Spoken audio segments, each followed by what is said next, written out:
Chers membres d'Église et chers amis, bonjour. Je vous lis aujourd'hui les paroles de Paul que nous trouvons au verset 21 à 23 du premier chapitre de sa lettre aux Philippiens. « Pour moi, la vie, c'est le Christ, et la mort est un gain. Toutefois, s'il est utile pour mon œuvre que je continue à vivre dans la chair, je ne sais que préférer. Je suis enfermé dans ce dilemme. J'ai le désir de m'en aller et d'être avec le Christ, ce qui serait de beaucoup le meilleur. Mais, à cause de vous, il est plus nécessaire que je demeure dans la chair.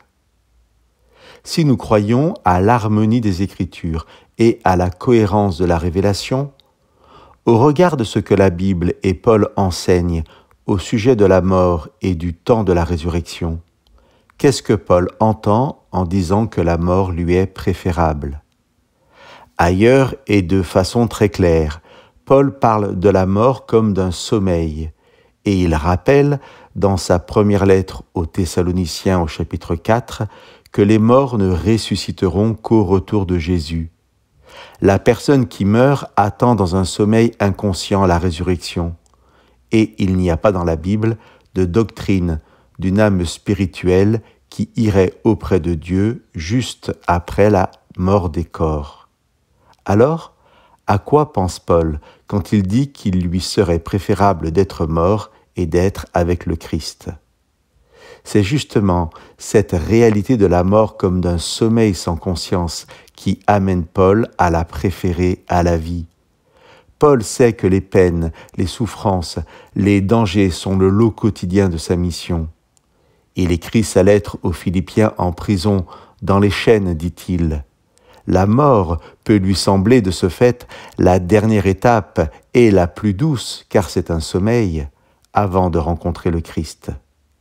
Cependant, à cause de vous, c'est-à-dire à cause de la mission qui m'a été confiée, de partager la bonne nouvelle de Jésus-Christ et la bonne nouvelle d'une vie éternelle, à cause de vous, dit Paul, il est nécessaire que je sois vivant.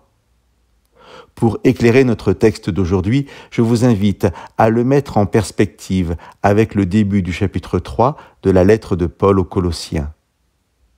Puisque vous avez été ramenés de la mort à la vie avec le Christ, recherchez alors les choses qui sont au ciel, là où le Christ siège à la droite de Dieu. Préoccupez-vous de ce qui est là-haut et non de ce qui est sur la terre. Car vous êtes morts et votre vie est cachée avec le Christ en Dieu. Votre véritable vie, c'est le Christ. Quand il paraîtra, alors vous paraîtrez aussi avec lui en participant à sa gloire. Chers amis, il y a une tension dans la Bible entre le présent et l'avenir, entre le déjà réalisé et ce qui reste à l'être, mais dont je n'ai pas à douter car Dieu l'a promis.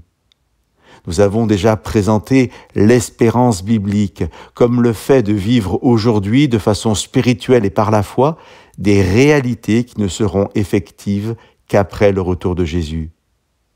C'est ce qui permet à Paul d'écrire dans sa lettre aux Éphésiens « Vous êtes assis dans les lieux célestes en Jésus-Christ » ou, comme nous venons de le lire, « Vous êtes morts et votre vie est cachée avec le Christ en Dieu ». Être de ce monde, côtoyer la mort et dans le même temps, être déjà dans la présence de Dieu et dans la vie éternelle. Là est le privilège du croyant. Cela n'empêche pas les épreuves et les souffrances du quotidien. Paul en est bien conscient, mais son choix se portera néanmoins sur la vie, car il connaît sa mission et son espérance. Chers amis, que nous puissions vivre chacun dans cette espérance qui rend réel ce qui ne sera pleinement reçu qu'au retour de Jésus. Que Dieu vous bénisse.